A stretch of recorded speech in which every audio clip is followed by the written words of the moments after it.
संवैधानिक व्यवस्थाओं को समाप्त कर दिया गया,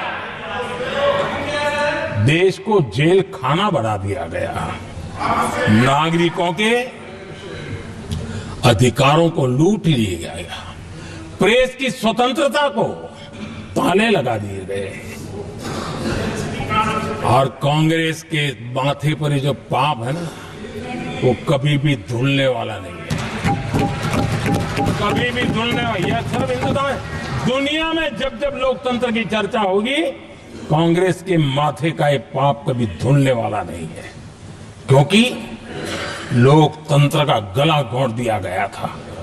भारत के संविधान निर्माताओं की तपस्या को मिट्टी में मिलाने की कोशिश की गई थी। आदरणीय सभापति जी, जब 50 साल हुए तब क्या भुला दिया गया था? जी नहीं, अटल बिहारी वाजपेयी जी की सरकार थी और 26 नवंबर को 2000 देश भर में संविधान का 50वां वर्ष मनाया गया था। अटल बिहारी वाजपेयी जी ने प्रधानमंत्री के नाते राष्ट्र को एक विशेष संदेश दिया था।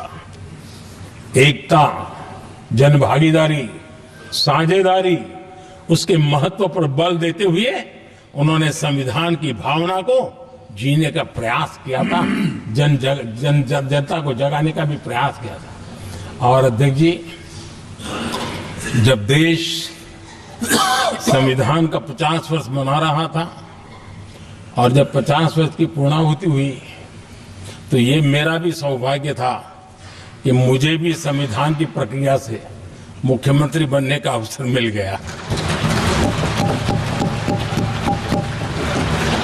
और मैं जब मुख्यमंत्री था उसी कार्यकाल में संविधान के 60 साल हुए और तब मैंने तय किया था मुख्यमंत्री के नाते कि हम गुजरात में संविधान के 60 साल मनाएंगे। और इतिहास में पहली बार ऐसा हुआ है जब संविधान के ग्रंथ को हाथी पर बनाई हुई अंबाड़ी में रखा गया, उस विशेष व्यवस्था में रखा गया।